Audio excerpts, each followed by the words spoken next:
So it has been a while since we've done an update on the game project that I've been working on. We haven't done a game developer vlog, and you might be wondering, why did it get canceled? Did it just stop making any progress? What is the reason why we have not seen any updates? And it's really simple. One, been experimenting with the Unreal Engine, kind of seeing what direction in which I want things to go. What do I want to have done within the game? What is the story behind the game? And we've had to make some shifts, make some changes, and part of the reason for that is just because things come up, you realize what you can and can't do. What are your limitations as a solo developer? One of the things that I discovered is that I've had to do a lot of experimenting with what style game I want to do based on the story of the game. Did I want to include it in a more modern perspective? Did I want it to be more of an old fantasy style perspective? Where did I want this game's story to go? And was this game's story going to be influenced by something that already exists that would end up, causing those potential copyright issues later on? The good news is I have established the foundation for the story that is going to be developed. I have established that the game is going to be a first-person shooter style game, but without necessarily the aspects of shooter, with some elements of a shooter, depending on how things go. And on top of all of that, I've been experimenting with different processes within the Unreal Engine to kind of determine where things want to go. And one of the things that I've discovered with indie game developers is it is always best to start with the gameplay aspect over the actual story aspect itself. So right now we're in the process of developing a game demo. Game demo is going to have a very small aspect of the beginning of the storyline for the game, and is going to be focused more on gameplay aspects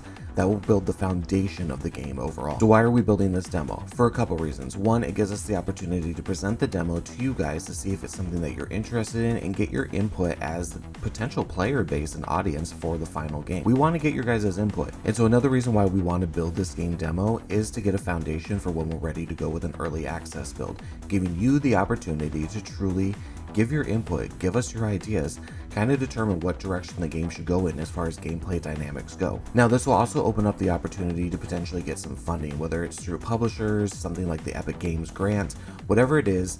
Unfortunately, things like this cost money, and if you're going to fully invest in this as your full-time job, you kind of need to have some financial backing in order to do it, not just on the professional standard of having the finances for the different elements that you need for designing the game itself, whether that's hardware, software, assets, or some other form of expense that may come up, such as, having other people who have better skill sets in certain areas than you do, something like, 3D modelers. Not to say that I'm not going to be learning a lot in all elements of game design, whether it's the 3D modeling, the game engine, the programming, all of those things, but sometimes having that little bit of help is, helpful. But on top of all those professional expenses, you still have personal expenses that you have to be able to handle too. And so to be able to get myself secured financially will really help in me being able to focus full time on this game. I've been working on the game, working on getting some key fundamental aspects built into the game. Some of these aspects are just simple things like being able to jump, being able to crouch, being able to open and close doors, lock doors, having a flashlight function, getting different material layers for building the environment to have different sound effects depending on what type of material you're walking on. Little things like this are all foundational pieces of a video game. So that's what I've been focused on, is getting the foundational aspects of the game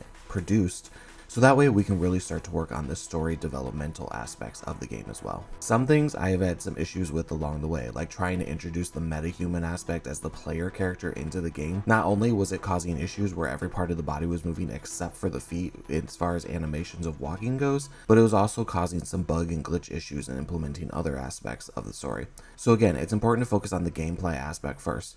Do I eventually want to get rid of the Unreal Engine mannequin that you start off with as your player character? Absolutely. That is not how I want you to look throughout the game, even though you're going to be primarily in a first-person perspective and not really see yourself to begin with.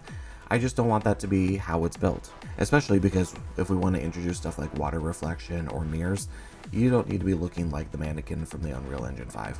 But right now, it's not a key priority in getting this demo built in order to lay the foundation of gameplay, because that's the goal with this demo, is laying the foundation of the gameplay, so that way we have something to build off of when it comes to the story development aspect altogether. So you might be wondering, what is the story? Well, you guys will get a little bit of an introduction in the demo, as well as some trailers and teasers that will be coming out hopefully before the end of the year, if not just shortly after New Year's. But to give you a baseline idea of what that story is going to look like, you, the player, are going to end up in an environment that you just don't know where you are. You don't know what's going on, and you don't know why you ended up there.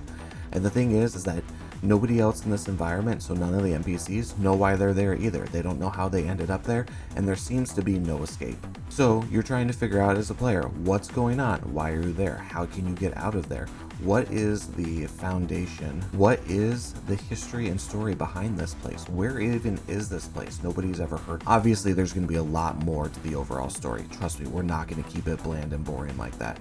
But I don't want to give away too much right now, because that would take away from the fun of slowly revealing things to you guys as the game progresses. So all that being said, I would love to hear your guys' thoughts and inputs. What are some things that you would like to see be done differently in first-person games?